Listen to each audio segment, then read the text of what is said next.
Welcome to మార్చికా infertility centre. ఈరోజు మనము డాక్టర్ శ్రేయ గౌని గారితో ఉన్నాము. మేడం నమస్తే అండి. నమస్తే. అంటే ఐవీఎఫ్ని సెలెక్ట్ చేయడానికి వచ్చినప్పుడు ఫస్ట్ పేషెంట్ అడిగే క్వశ్చన్ ఏంటంటే మాకు ఇన్ని మంత్స్లో కావాలి, మేము ఇలా ప్లాన్ చేసుకున్నాము, సో అప్పుడు బేబీ రావాలి, ఇలా అంటే వాళ్ళకి అట్లాంటి వాళ్ళకి ఏం చెప్తారు?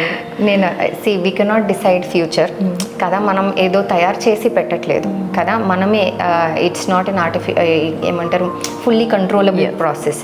సో మనం ఇప్పుడు ఒక పీసీఓడి పేషెంట్ ఉంటారు, నేను వాళ్ళకంటాను మెంటలీ మీరు రెడీ ఉండాలి కి మనం 6 to 9 months నార్మల్ ట్రీట్మెంట్స్ చూడడానికి you should be mentally prepared. ఎందుకంటే ప్రతిసారి పీరియడ్స్ రాగానే హస్బెండ్ ఏదో అనడము, లేకపోతే ఇంట్లో ఒక డిస్కషన్ అవ్వడము అది అవ్వకూడదు. బికాస్ 8 to 10% అంటే ప్రతి నెలలో మనం 10 గంటలకి నార్మల్ ట్రీట్మెంట్ ఇస్తే, ఓవ్యులేషన్ ఇండక్షన్ ఇస్తే ఒక్కరికే కాన్పు వస్తుంది. 6 months కలిపి 50 to 60% ఛాన్స్ ఉంది.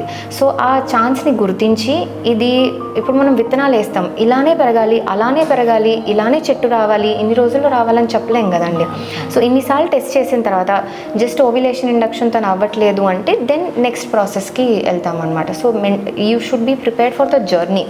ఇన్ఫర్టిలిటీ ఒక జర్నీ అనమాట, ఒక ఫుల్ స్టాప్ కాదు కి ఇది అయిపోతుంది అని. దాని మ్యామ్ థ్యాంక్ యూ. మళ్ళీ ఒక సబ్జెక్ట్తో మళ్ళీ కలుద్దాం. Thank you so much.